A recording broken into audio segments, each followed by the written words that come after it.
very stable in the top side of the map. The Nidalee Renekton didn't snowball, and that was a big issue. And they can just take those same, champions here again, but a blind Tristana would be pretty interesting. It's usually chosen as a response. They are really just trying to take the tears away from Noah right now. Yeah, you can pick that Tristana and say, yeah, sure, go ahead and pick. Yeah, are you going to Kai'Sa into this? It's kind of like a precursor to the counter pick, and Tristana on her own has kind of become more and more popular, even as a standalone pick.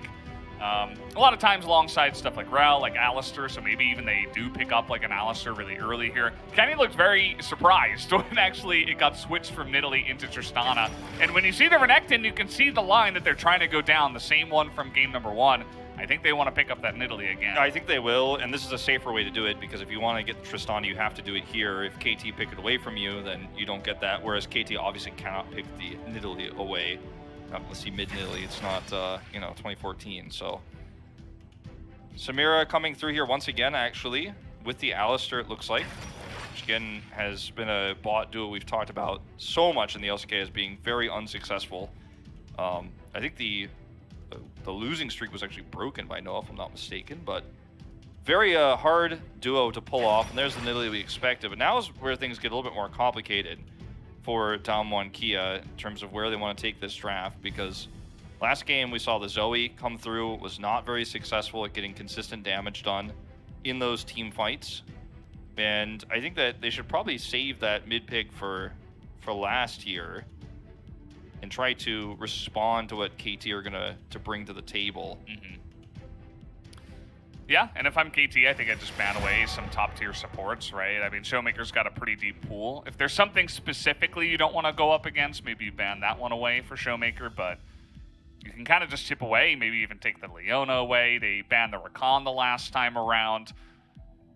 I'm not the biggest fan of Rakan, but it seems like the teams still take him pretty seriously, so maybe they want to get rid of something like that. But the Galio will actually be the first ban.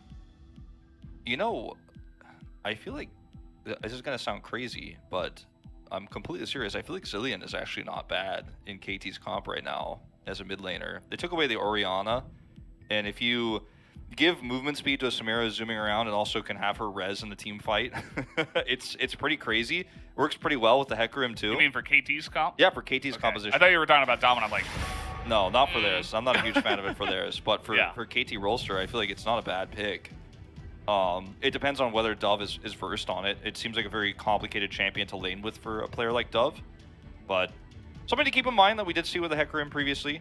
I like the Orianna ban a lot. I don't think the Syndra is something you're as worried about if you're Damwon Kia. The Gnar ban is also good for just kind of straight up normal standard team fighting.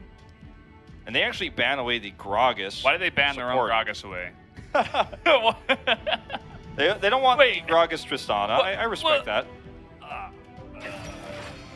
Ooh, Rakan. I wonder where KT are going to take this. We're going to find out right now what mid lane they want. If they take a Syndra here, I'm a little bit concerned. Azir is also very strong here for KT Rolster. Blind into a wide plethora of champions. The Syndra it doesn't have hard synergy with any of the champions we have here for KT, and it's not going to be great for skirmishing with the Samira early. So I like the Azir a lot more because it gives you both that level 6 power spike, but also insane scaling later on, whereas Syndra is just not going to be as relevant early on in the game very often. And blind, I think the Azir is way safer. As the Aatrox follow-up pick here, into Renekton, it's a very volatile matchup, very fun to watch, and it does suit their composition. This is one of the better KT drafts where we do see the Aatrox Samira coming through that I like a lot more than some of the ones we've seen previously, because it has that Hecarim, it has the Azir. Just imagine if they could pick Gragas. Feels bad, but as you mentioned, they wanted to deny it first and foremost. Sylas is going to be the pick here for Showmaker, so we are going to get a pretty interesting mid matchup. Sylas, you know, I hope it's okay for his wrist, first and foremost, if he can play it to the best of his ability. Yeah, that's a good point, actually. For those who don't know, Showmaker recently went to the hospital because of a wrist injury, and it said in an interview with Fomos, I believe, that he was in so much pain his hands were shaking. But he has played pretty consistently since that moment in time, so he's probably recovered quite a bit. Has maybe taken some time off, resting in between games. Very important going into playoffs, and Silas is one of those high mechanics champions, and also really reliant on hitting those skill shots. So you really have to be careful with picking that into a high stakes game like this. I think the stakes for Damwon Kia are high in that you don't want to be a team that lost to KT Rolster. Like, people will remember this series as Damwon Kia dropped the ball and KT sneaked into playoffs. Like, that will be how this series is remembered if Damwon Kia go 0-2. And that's not, something you want to have in your head going into playoffs, especially with how Coma reacted, as you mentioned, we saw on camera just before. I like KT's draft. It has some late game power with the Azir in particular, but it also has really early game skirmishing power, just like the previous draft. So, we've seen KT's style really personified in this draft. And with Noah, I feel like you trust this more than Hybrid Samira, to be honest. We've seen in the past. For sure. Absolutely. He has proven he is on another level for now. And it's been a good look for KT, for sure, to have a AD carry that can play the Samira and other picks and really perform on them to a high level. There's a reason why this guy got 8 out of 9 POG votes in the last game. And, I like it. I think I would have rather have more of a standard kind of beefy tank up on the top side. I'm not sure about Doran. Almost like getting a leash to play something a little bit more fun. I think his Gragas was awesome, and seeing something similar would have been great, but the Aatrox comes out, and I feel like Damwon Kia, again, this is a little bit, it's another one of these things, even with the Silas, where you kind of have to get things going early on. Like, if they don't use their Renekton Nidalee again, especially against Aatrox, which should be easier to use it against him, you're fooling yourself. You gotta put on that early game pressure with this composition, otherwise you're not going to be having fun. Yeah, you're really not. You need to be having those successful teleports that we saw from Doran last game come true. You need to be able to get any gold that you can early on. You can see Doran's played the champion 5 times this season. The first 4 were the ones where I was starting to feel a little bit worried about KT's drafting. We saw him play it in a fairly recent game. He played it very well, and then now we're seeing him play it in the 6th game here this season. And I like this draft a lot more, again, because I think we've actually literally seen this exact draft minus the Hecarim before, but it's Noah and not Hybrid. I think he's just a more consistent player right now. Another thing with this Aatrox pick is applying Grievous Wounds is going to be very difficult with KT's composition, so something to keep in mind later on. A lot of that healing can be a serious problem if the Aatrox gets ahead. Just with their composition, it's not as easy to get that in there. Yeah. The Aatrox, especially, even on the side of Damwon Kia as well. And, some really trading down on the bottom side, just kind of abusing the level 1 Alistar as you do. You take a look at this. Yeah. Good old 20% win rate. Not the greatest this matchup, but it's Doran we're talking about here. Doran canceled 2 of his autos, missed 2 of the CS, feels bad. Pressure's on here for sure for KT right now. When you, like I said before, when you know that it's almost impossible winning, that's sometimes when you play your best, because you have nothing to lose, right? You win game 1 and everyone's amazed. You lose game 1 and everyone's as well, as expected. But now that they're up 1 game, so a lot more pressures. Nicely done here from Gideon, does not get that stolen. Yeah. Does get hit by the spear, so he has to give up his romp as it goes. Zeus actually flashes away down in the bottom side, and Noah's like, no, I want to keep going. Where are you going? We're still fighting down here.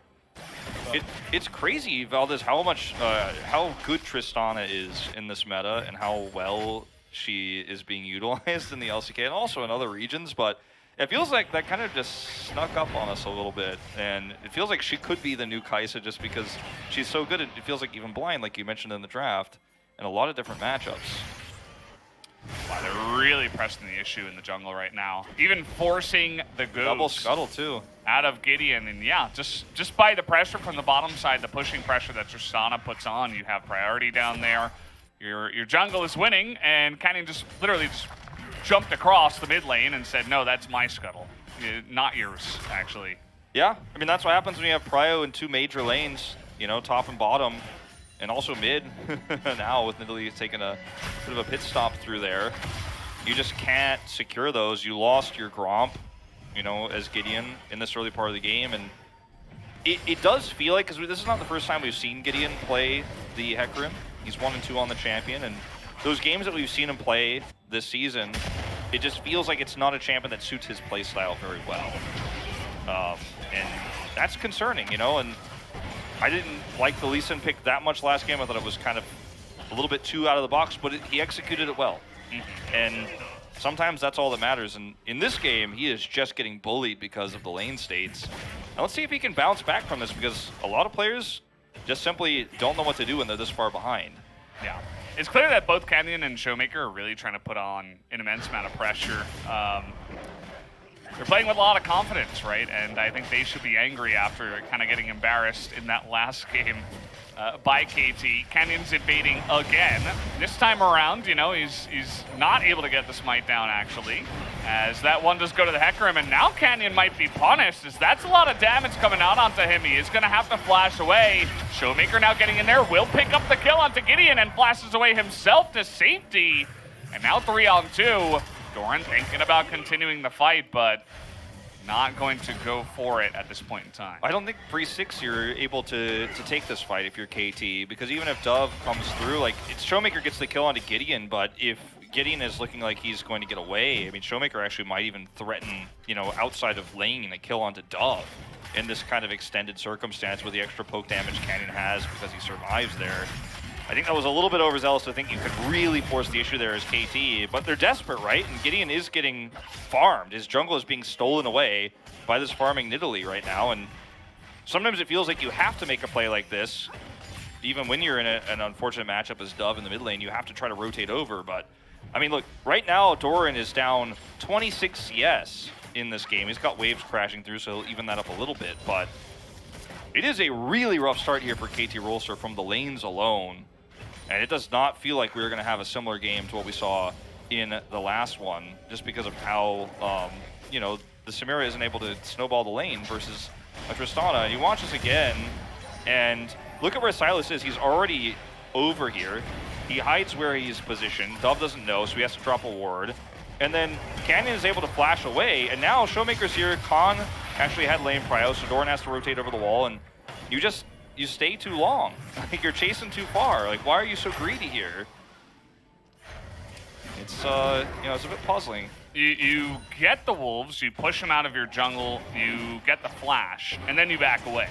Yeah. Then you're like, you shouldn't be trying to take the trade against the Silas for sure, because he does have a nice amount of burst damage. And yeah, Gideon just got punished there. He was level 4. I mean, he's not having a fun time. You're talking about the CS gap in the top side. We've also got a pretty big one in the jungle. Yeah. Everything else is going pretty fine, other than the fact that Showmaker did pick up the kills, so Dove will be behind in that facet in the mid lane. It's just really hard to, you know, sometimes with Azir, you have this really nice spike at 6, but with the situation in the lanes and in the jungle, like, nobody's coming to help you set up for an Emperor's Divide kill. And oh, he's actually going to hit the spear on a Doran. Gideon, you gotta be careful too. Like, Showmaker's here. You gotta run away, I think. They're trying to fight under the turret, though. They're going on to Khan, and the Dominus is popped here, and now they're saying, what up? You know, you're never gonna kill me. I'm Renekton with the Dominus. Yeah, I mean, maybe he just got it back, but it was enough to get the kill. KT was definitely gonna lose something in this exchange. I mean, I think they played it pretty well. They handled the situation about as well as you could have, but, you know, it's not one thing you can handle. For the kill down in the bottom side, the 2v2. This is where they got a lot of value the last time. The Inferno Trigger comes in. But that is something that the Tristana can do pretty well as well. The disengage pushes him away, and will keep him alive for now. Yeah, it was a really nice exchange there on the bottom side. It was a cool attempt there from KT, but the issue still stands just because of the nature of Tristana's kit. She has that extra escape. It is going to be just fine. And this is the moment where KT are going to really try to take heavy risks when the Emperor's Divide is up. Let's see if it pans out, because I'm a little bit worried about this. Well, the smite does come in, and they do have that burst damage onto Khan, at least with the fear. As now the flash on Anoa. He was all alone, and he will be going down. Zeus was placing wards, and he just got flashed on and blown up. He's flashed on and blown up there. I mean, the problem is that you know, in this situation, you're fighting for Rift Herald as KT, and you are successful, right? You have the, you know, Hecarim ultimate combined with Emperor's Divide. It's a really strong combo that you have for this objective. But it means the bot is kind of left by the wayside, and you could see that, you know, in this exchange that happens in the first fight, there's no one that can help out here. Again, really well handled by Doran. He actually engages super early, and they almost are able to trade this back onto Khan, but it's a little bit too far away from the turret there. But the really interesting exchange here is where you look at where Zeus is on the minimap. He's like, okay, we have control. I'm going to try to get some vision advantage here because it looks like this fight is going well. They don't need me to go up, so he was staying in lane. And he's left alone, so watching the same moment from a more close-up angle, he's just very far away. And because you have, you know, so much sustain as Samira here, you feel like, okay, I'm going to be okay by myself. There's no way they collapse in and kill me, but well played by Beryl, setting up the kill. Damage output early on for Tristana is just really good. All right, Showmaker stole the Hecarim, and now we have a angry Croc. As that is enough damage, Dove gets slowed up and taken down. He had Emperor's Divide too. Did not use it. Had the flash, used the flash instead. It's not enough. I think the idea was to flash the Emperor's Divide, maybe trade that one or turn that one back, but just did not happen. The damage output for the Sylas is just so high at this stage. And he got an early Dark Seal, so things are starting to look like they are going to get out of control here. Showmaker's going to get the turret. Valdez, this is not looking like game one. No. In any way, shape, or form. Very different. And, you know, it's not the straight up, okay, Renekton in Italy, we stun and land spears, and we're fine with that. We're going to have a little one-on-one, as the Dominus is good, but Gideon now is here, making it a two-on-one, but teleport now coming on in. Khan taking a little bit too much damage. He will have the Sylas coming in. Now Everfrost completed for Showmaker, so he has to expend his teleport, but he picks up yet another kill. And is feeling pretty good about that. Yeah, it looks like he's going to get some turret plate. Golden Canyon is not done yet. Stealing away more jungle. He's taken about 50% of the farm that Gideon would normally have this game and taken it for himself. You can see that reflected in the CS advantage. He's just a thief. And because Nidalee's clear time is so good that you can just roam around, camp this already struggling top laner in Doran.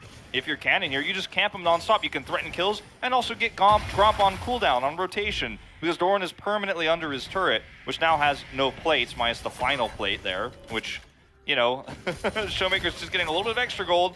6,400 in this game. 3,000 gold the leader nearly over Dove. That's not supposed to happen 11 minutes into the game. Oh boy. Yeah, and as you mentioned, he has the Dark Seal. He's got an item and a half, actually. Yeah. The Codex on top of the Everfrost. Zeus is, you know, they're trying to find some value somewhere on this map, but very far behind. I think Doran has handled this top lane pretty well. You see that he's obviously on his game tonight, but everything around him is kind of falling apart.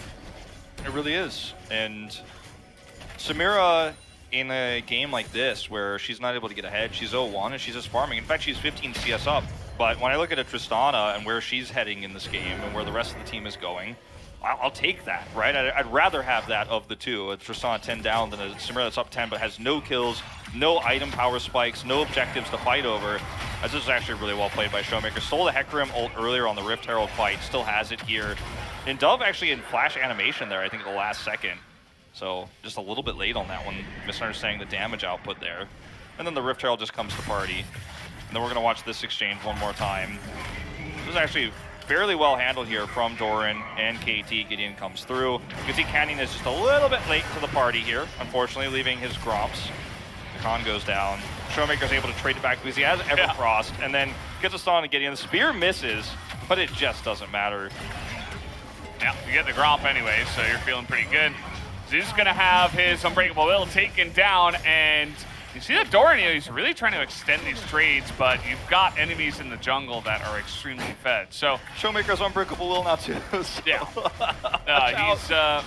it's actually the best one you can get at this point because it allows you to use your fedness, your fullness, if you will, for a longer period of time. You know, you would imagine maybe the better damage or the utility ultimate would be good, but actually just surviving for a really long time is better. He's just going to use it there in the mid lane.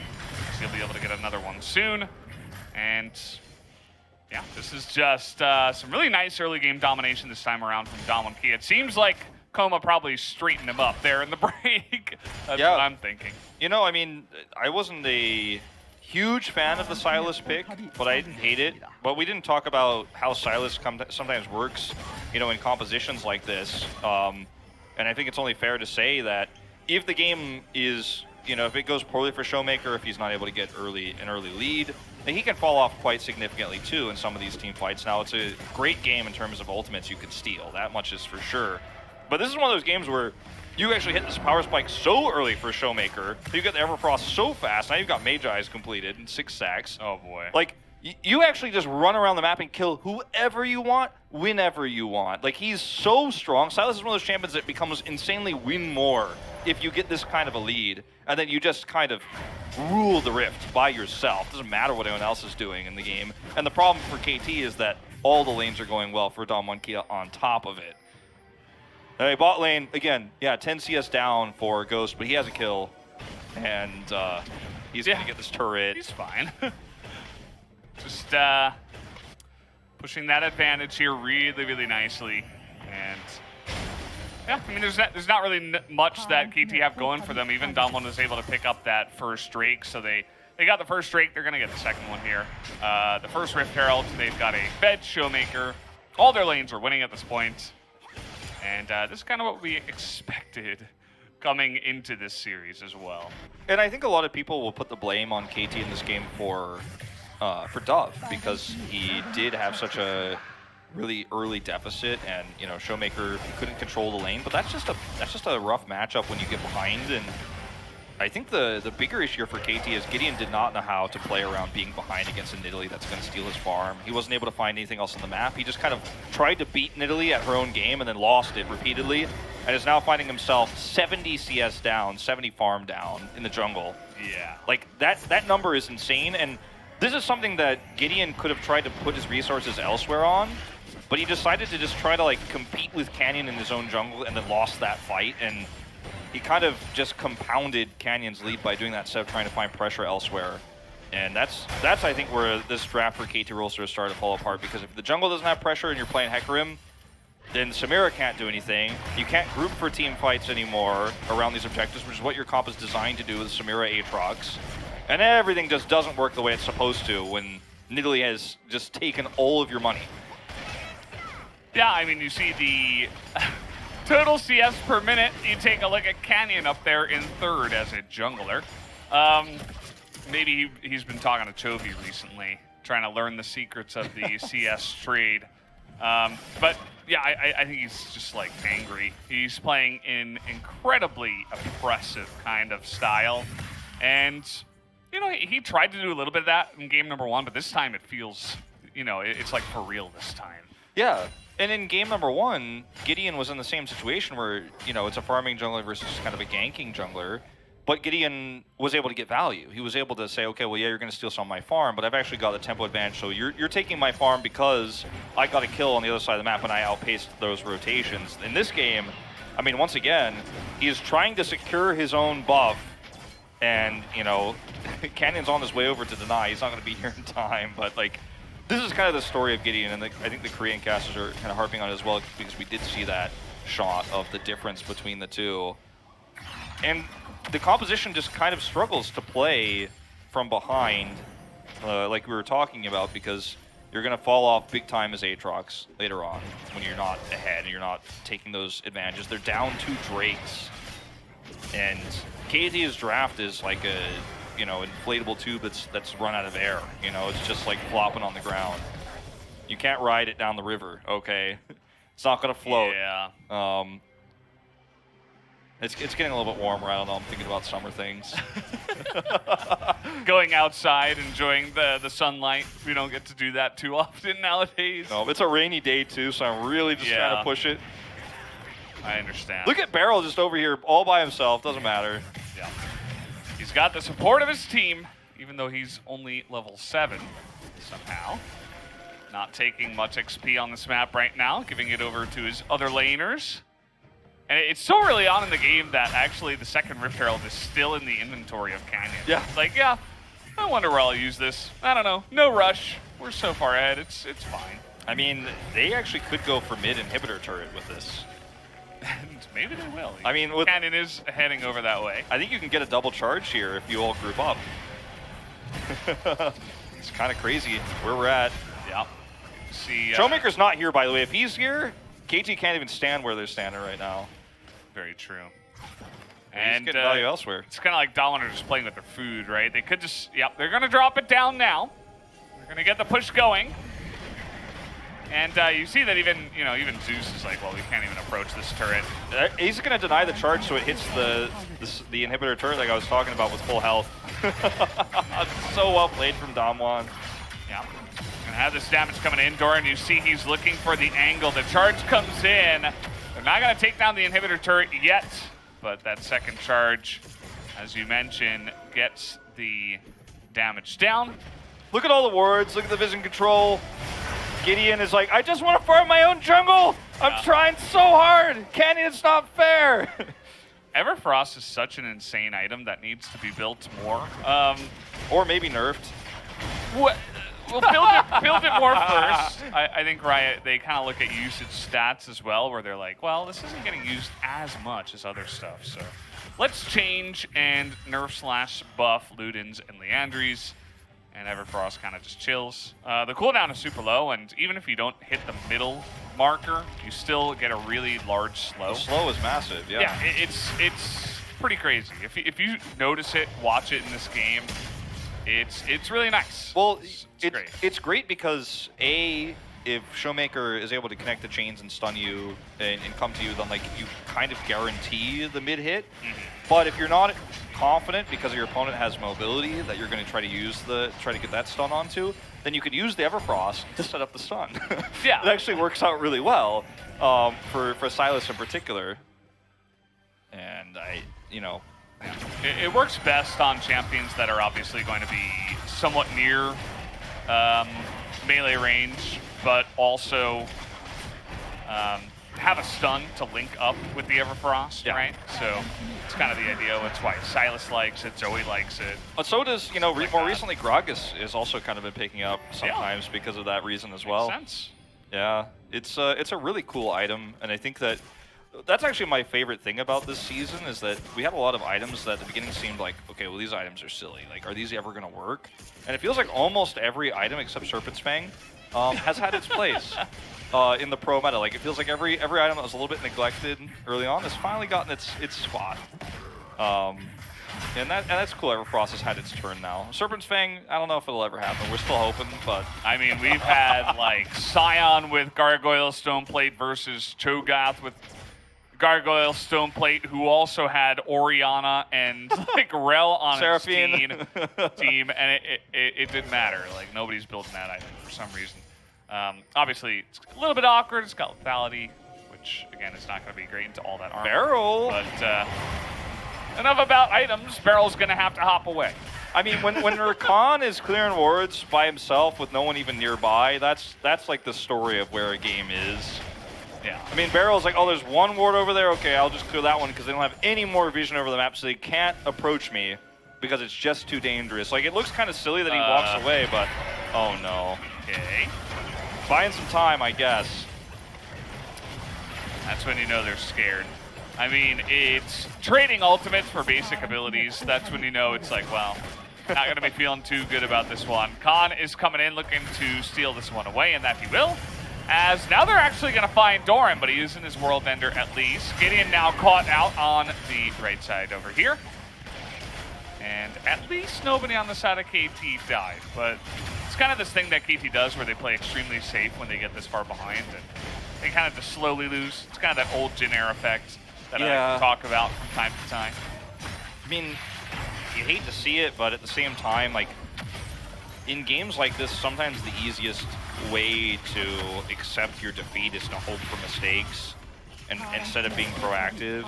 Their comp has tools to be proactive, but with no vision, it's really hard to utilize it because if you try to set up for like an Alistar stun into an Emperor's Divide, Hecarim ult, like their combos are there, but if you can't see where to stand, or if you're an Alistar trying to walk up and clear vision, with how ahead Damwon Ki is, you just die instantly and you can't even play the game. And so you just kind of have to hide behind like the iron curtain of Damwon Kia's vision and like and just sit back and go, well, I can see this. I can control what happens in my base in terms of the combos we can set up.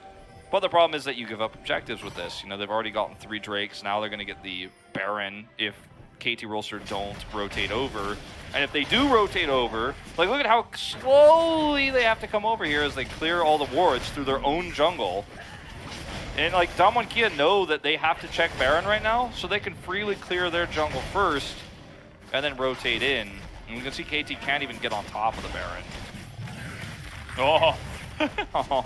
Doran's getting a little bit frustrated. Salt in the wounds. Yep. Trying to steal that one away. As you mentioned, Damwon can probably eventually just run at this Baron if they would like. They have some decent turn. I wouldn't. It's actually pretty good. With the Rakan and the Sylas especially, you can kind of just hop immediately onto anyone who shows their face. So Yeah. you can kind of just get in here. You have some really nice Baron damage with the Tristana at least. So just start it up. If they decide to come in, you're far enough ahead, you just turn and take them down. And look at where Khan is right now. He has teleport, so he can come in at any time, but he's wrapping around.